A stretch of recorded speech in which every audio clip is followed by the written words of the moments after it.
Blog Talk Radio.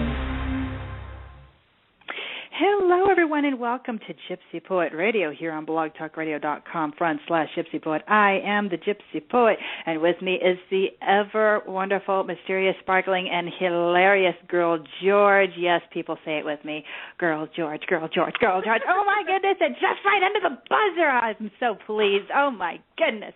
And we got today, as I have to say, is the best old school punk rock lead guitar player around, Mr. Harlan Hollander of Rockzilla. Everybody with me?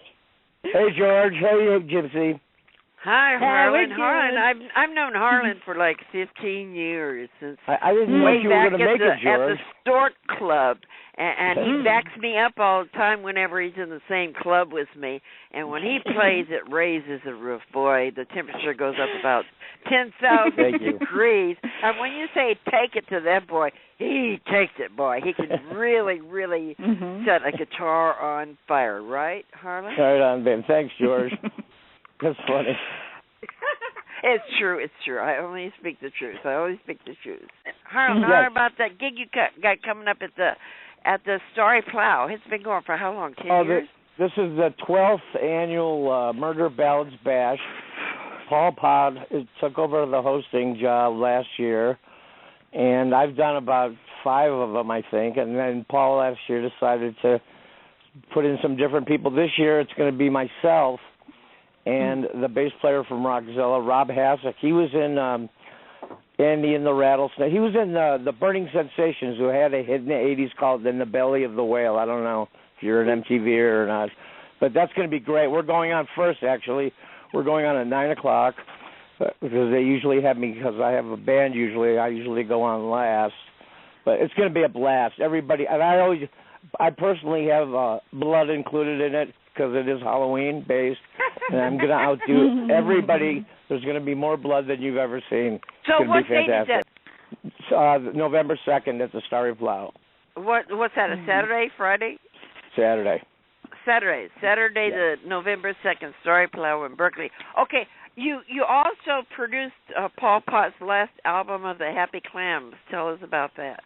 Well, that actually was Guy, the bass player, and I were playing with another guy whose record I did. We were playing in a blues band, and I met Guy when I worked at the Stork Club as the house guy, and he asked me if I would produce this band he was in called the Happy Clams, and I said, sure, but where's the studio? He goes, there isn't one.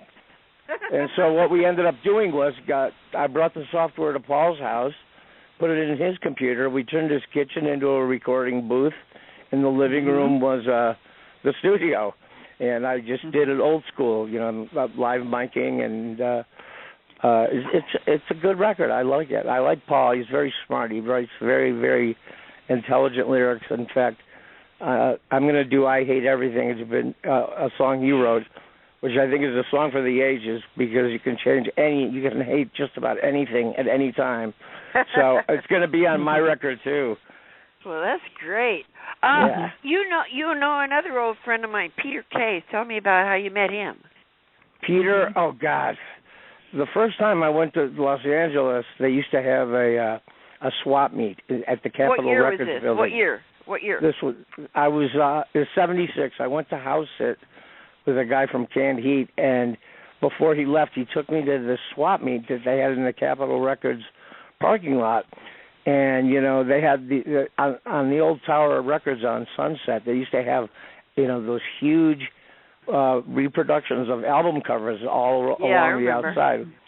So if you remember that, then the first time I walked to the swap meet, there's all these old-time collectors, like of 78s. And then there's this one car with one of those tower-sized billboards of the Nerves was Case and Paul Collins and Jack Lee.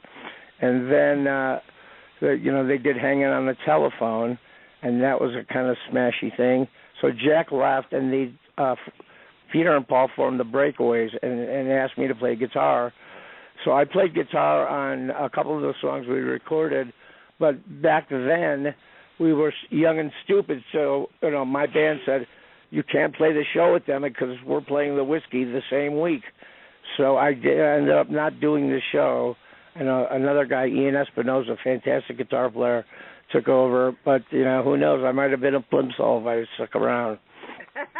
Where are you from? Where's from? Yes, where are you from originally?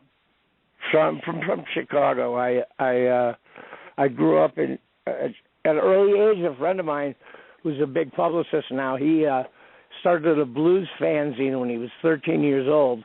So he got me involved in writing for the Chicago Reader, and so I got to interview all these fantastic, every hero I ever imagined, from Alice Cooper to you name it. I got to meet him, and I spent a lot of time with Kerry down on the south side of Chicago. All these bands would come in like Canned Heat, who I became friends with, and I'd take them to all these old record stores like Cadillac Babies, and I ended up going to this club called the Checkerboard, which is like the mecca of the blues. And so I met Willie Dixon and Howlin' Wolf and Hound Dog Taylor, and some of these guys used to take me to their houses, and I would stop at a little, I'd take the train down to the south side, and a little skinny white boy walking through the hood, they looked at me like I'm either crazy or I'm real brave. And I would stop on the way I'd get off the train and buy a fifth of Canadian Club because I was only 15 years old, and I could do it by the college. And I'd bring it down with me, and as soon as I broke it out, they were all happy as clams, no pun intended.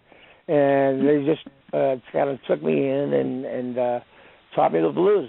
Hubert Sumlin from Howlin' Wolf, Willie Dixon, rest of them, and Hound Dog Taylor. All these guys just taught me so much. So that's where I come from. What did your father do? What did your father do? What kind of work? My father passed about a year ago. He was in finance. What did he do when he was still around? What's that? What did he do when he was still around? Oh, he was in finance. I was supposed to be a lawyer. I kind of screwed that up. But they finance things like movies, farm equipment, and all kinds of things. So my dad had a little airplane he used to fly all over with and take us with. It was real cool. So did your mother work, or she was just a mama? Did you ever see Breakfast Club? Yeah. Yeah. That's my high school. She lives. Did she? So did she work? Was she an artist? What? She's retired, I guess. She's. What did she do? Oh, nothing. She's a housewife, She's just a housewife. She's retired to be a housewife now. Okay, that's what I want. Do you have siblings? You got brothers and sisters? I have an older sister who was in a car accident, and so she's in Arizona, but she's okay, but she needs help. And I have a younger brother who's a maniac. Did you ever go to New York? Oh, yeah, I spent a year in New York. I worked for Sam Ash Pro Recording in New York, and I loved it. I love New York. If I hadn't lost my job, I'd probably still be there. I hung out with the Flesh Tones and Freddie, Fast Freddie from Fast Freddie and the Precisions, the band I was in. He lives up there in Brooklyn, and he's doing all kinds of stuff. And I loved it. I mean, you could go anywhere. You just jump on a train. You could get Jewish food at 3 o'clock in the morning. I wanted to ask you, what got you into punk? I want to know about that. Well, it was kind of by accident. I kind of got to L.A. at that moment where, like, in the 60s, there was a club scene like Canned Heat and Love and The Doors and all those guys. They all had all these different clubs they could play. And then it kind of died down. And then in about 76, things started picking up again, and they had, like, the Runaways. There was the Berlin Brass. There was a band called, what was he called? Fuck. It was Blackie's band before Quiet Riot, and then there was a band called the Dogs. And the Dogs and Blackie had this strip of in these row houses where all these bands would rehearse, and everybody got into it. And I personally got into it by living with the formation of a group called VOM, as in vomit. It became the Angry Samoans. And is this in L.A.? Are we talking about L.A. here? Yeah. Okay. The Angry Samoans, who are still together, were formed in my living room. And then I did a few shows with them when Metal Mike's brother quit, they asked me to do some of the shows with them, and so we did Mabuhay, and then we did the Camarillo State Mental Hospital with Fear opening, and Fear was drinking beer on stage, and they were the opener. So we got up, and when they say headbangers, I mean the real kind with hockey helmets. They were standing right in front of us, and I guess the beer drinking got them a little excited. So we played 23 minutes, and we were done. But and then the other, I guess, punk rock connection would be, I had a band called Megadeth with some other guys, and we sold the name Megadeth to Megadeth. But some of the songs that we did ended up on the Circle Jerks' wonderful album, Killing for Jesus and Making the Bombs. That's the two that I actually co-wrote. Wow. So how did you end up with Fat Freddy? With Freddy? Fat Freddy. Was that a band you were in? Yeah, Fast Freddy and the Precisions. We were like the most non-famous band you've ever heard. Steve Berlin was in it. He's in Los Lobos now. Has been, since the beginning. Marty Gerard from the Motels played sax with us also. We had Don Bonebreak, the drummer from X, was our occasional xylophone player. We had Ben Tench from Tom Petty play keyboards. And the rest of it, we had our original bass player was Don Snowden, who's a rock critic. He's a writer, pretty well known. He left. It was myself, Freddie, whichever sax player was in town, and Chris Bailey, who's playing drums with me now in Rockzilla on Friday the 13th in December. And it was a great band. We did everything from 20s, 30s, 40s, 50s, and onward. Everything from Amos Milburn to Thelonious Monk, and I'd never played any kind of jazz riff in my life. But we rocked out really hard as well. We did a lot of original songs, a lot of songs about drinking, a lot of songs. In fact, we did a song called Christmas Comes But Once a Year, which was by Amos Milburn, and we liked it so much, we rewrote it, and it's on our first album called Drinking Time.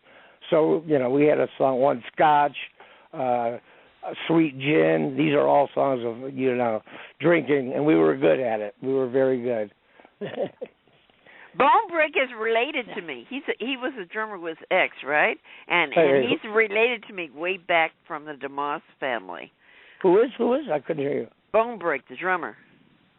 Oh, Bonebreak. He's a great guy. He's a relative of mine. He's in a couple bands, but he came through when I first started to do audio at the Starry Plow, and he's as great as ever. I mean, he uses a marching snare, which is huge. It looks like a tom-tom. And he's got this big drum sound, and I've always loved his drumming, always. I'm a real fanatic about drummers, and he's just fantastic. So did you know Top Jimmy and the Rhythm Pigs? I actually, I did know Top Jimmy. We did a lot of shows with them, and a lot of shows with them. And when Carlos, I guess, Top Jimmy used to have Blue Monday at the Cafe de Grand, and when Carlos left, I took over for him. But I knew Jimmy. In fact, I had Jimmy and I had his last Thanksgiving together in Los Angeles. A couple of people who passed away, Louis Lista from the Sheiks of Shit. Carlos used to play guitar with me in San Francisco before I went to L.A. back in the 70s. And Carlos is the one that brought me into Al's Bar the first time.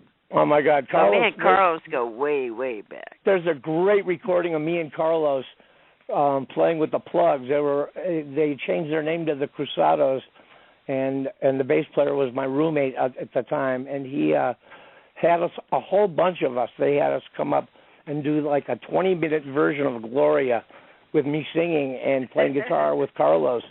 And Carlos and I just went off on this riff. It was fantastic. One of the most exciting things I've ever done.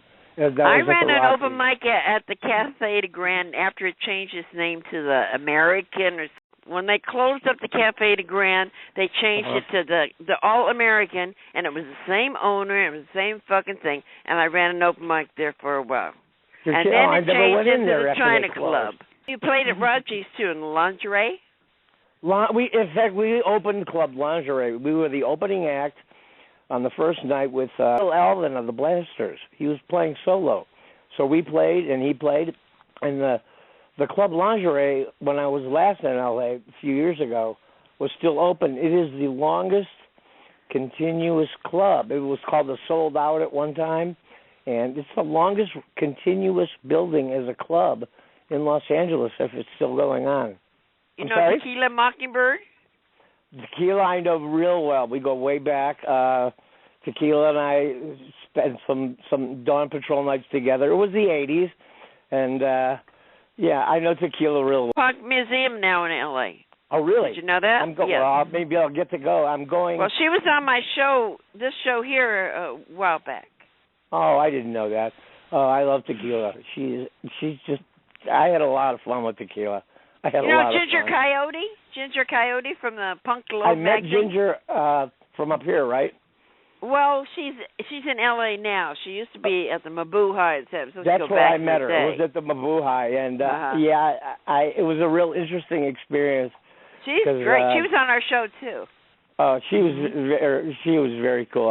What are you doing now? Hey. Right now, I have a band called Rockzilla, and Rockzilla is basically I recorded the album up here in my studio in Forestville, and I wanted to get players from Los Angeles because I wanted the band to debut down there. So in April, our mutual friend Baba had us playing at the Days of Art in Oceanside, and we kind of did a test of it, and it went so well that I decided to go forward with it. And in that band is Rob, who's I told you about, was from Burning Sensations, Andy and the Rattlesnakes, and in the process, his friend of his, a guitar player of his, who's a friend of mine, who I'd always wanted to play with but never got to, asked if he could join in, and he did. And in fact, the song that I recorded, Big Train, for your promo video thing for the show, was written by Rob. By Paul. Sorry. And so Paul and I, it's great to have another guitar player that plays with me, and knows how to. We don't have to talk. If one guy is playing one thing, one guy's filling that other hole. And on drums, we actually have Chris Bailey from Fast Ready and the Precisions. I haven't played with Chris since 1987, I think, 1985. And I called him, and he said yes also. So we're playing on Friday the 13th of December, at the Cinema Bar in Hollywood. It's actually in Culver City, but Hollywood sounds better. And it's supposedly it's a small place. It's a small place, kind of Missouri-sized, like where George and I go on Wednesdays. But it's everyone I know that's going there are people who could play much bigger rooms, and everybody just loves to play there and hang out. So we were fortunate enough to get in there, and we're playing there. I don't know who's opening yet. I'm hoping to know that by next week, but I have a feeling the place is going to be packed. I haven't been back to play in about 20 years. And it's such a great name, and it fits you so well. What a great name. I wish I am kind of monstrous. I'd love to be Rockzilla. You should see what Jerry did. The merchandising, the T-shirts are going to be unbelievable. That's a great name. So much you could do with it. Yeah. I wanted to ask you who or what brought you to music and or your musical influences. I want to know a little bit about your background in music. Can you give me just a little bit about that? I was a cello player when I was 9 years old, and I was a really good cello player. I was really good.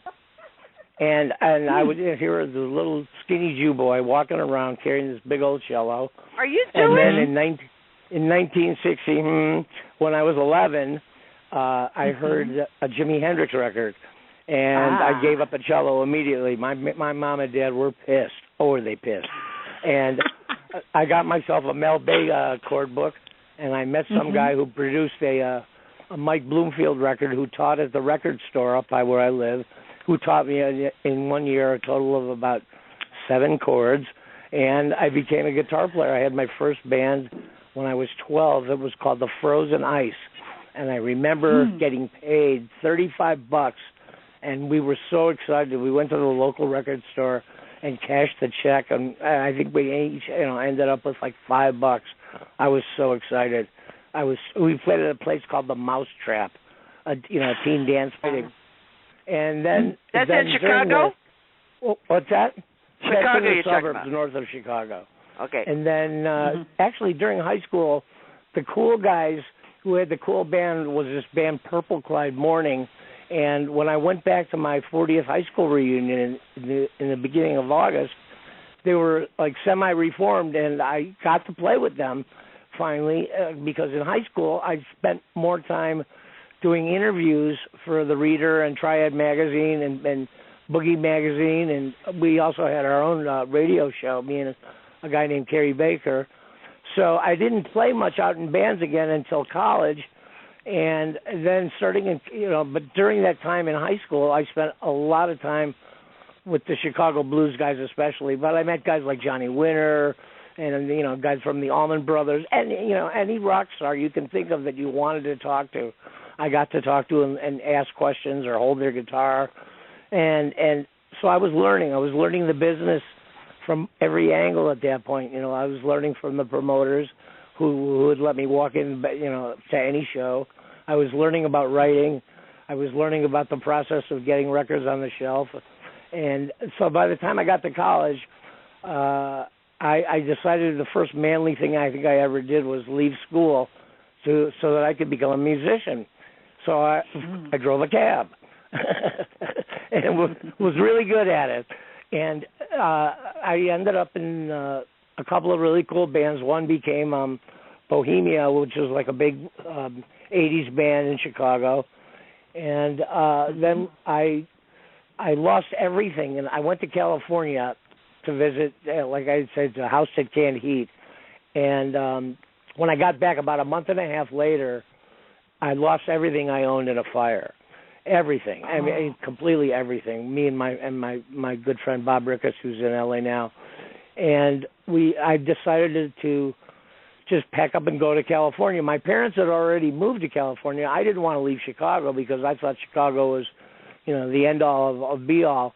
And I got to LA, I think, just at the right time. It was all the ingredients were there for this huge scene to take off, and it did. And you became part of it. And what year was that you got to LA? What was that? What year did you get to LA? I moved there for good in January of '77. I was there. That's when it was happening. That's right when punk hit. You're right. I mean, I was still in San Francisco in '77 playing the Mabuhay. I didn't get to LA till I did about get to play 83. Mabuhay a couple of times. I played there with the Samoans, with this guy. The band Rob and I were in. You were at the Zero two Club. Bands, Rob were you and I at were the in Zero Max Club? Laser and the Tremors, and we got to play with. When I was in the Samoans, we did a Friday night with a hippie band called Stone Ground. Do you remember them?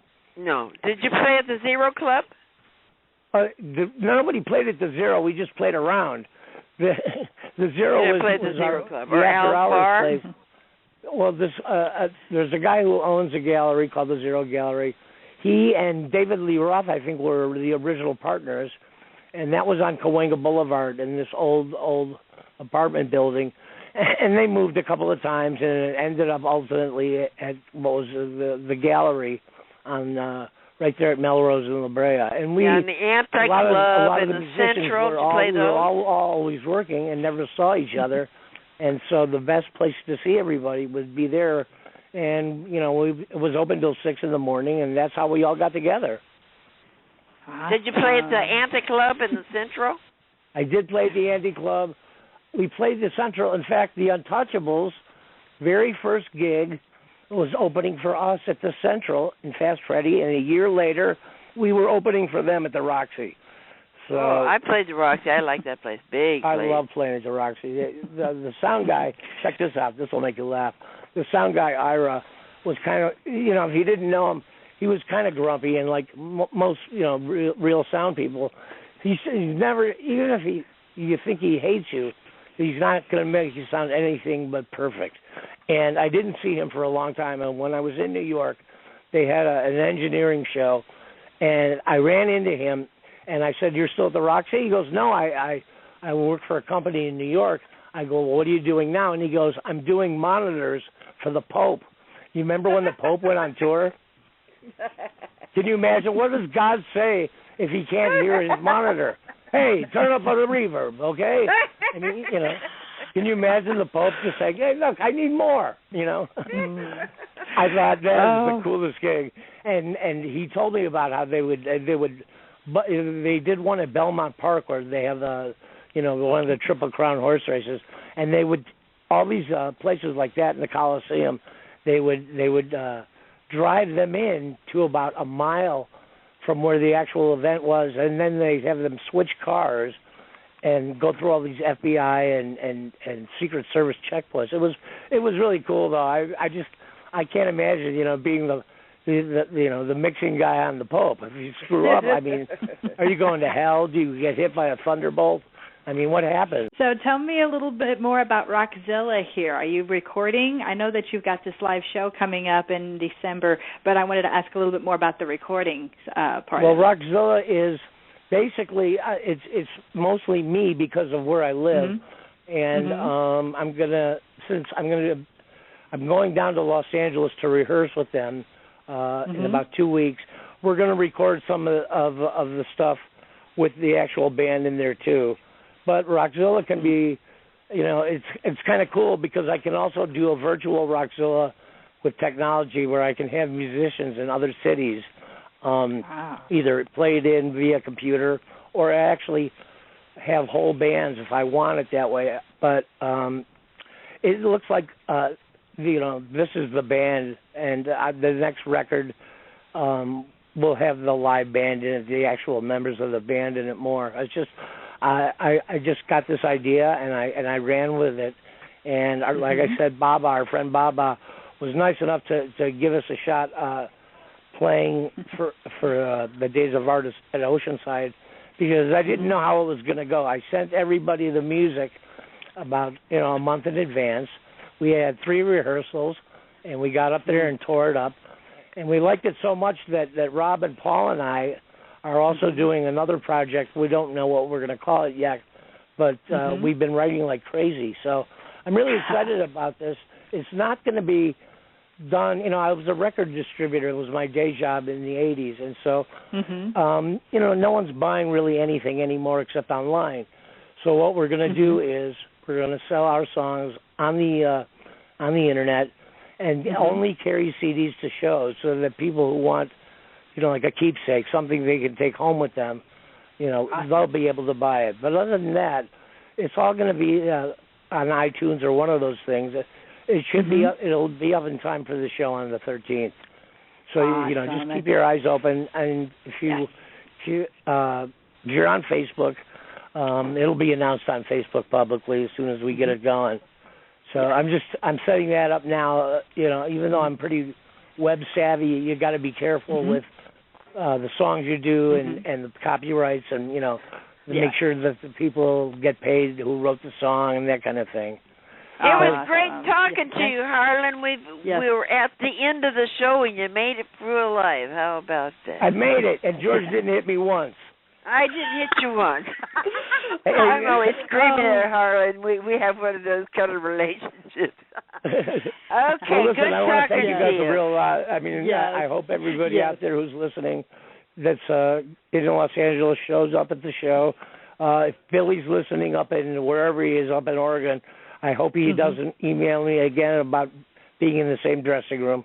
And other than that, I want to thank you guys for having me on. We thank you too. Okay, everyone, this is the Gypsy Poet along with Girl George. Please check out Rockzilla and please check out the show after it's over because it's going to go in the archive in 15 minutes. So if you want to listen in and download, go ahead. And I have to say thank you, Girl George, and thank you, Harlan. What Thank a you. great afternoon this was. I really enjoyed it. I got a huge history lesson, as I always do on Sunday afternoons here on Gypsy Poet Radio. I am signing off, and Girl George, thanks again.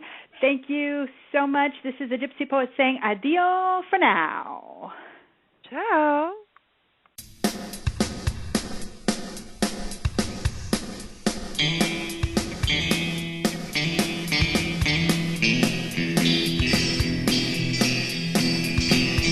Well, I took my soul in its ragged clothes inside the big station.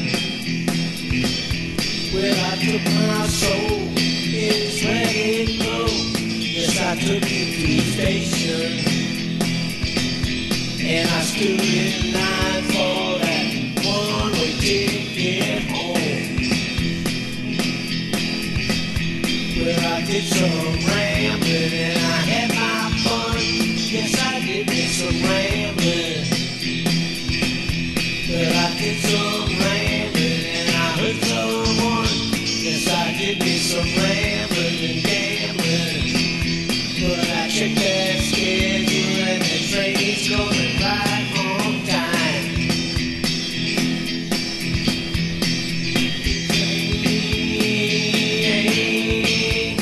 It's coming.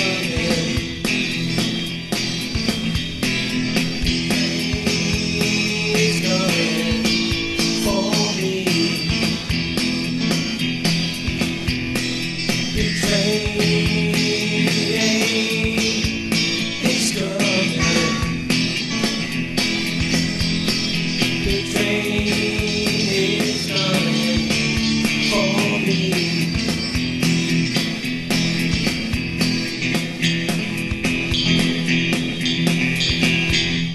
Oh mama, mama, I can see your face as I leave my home. Oh mama, mama, I can see your face as I left my home. Well, it won't be long till that big train moves my soul. Big train is coming. Big train is coming for me. Big train is coming.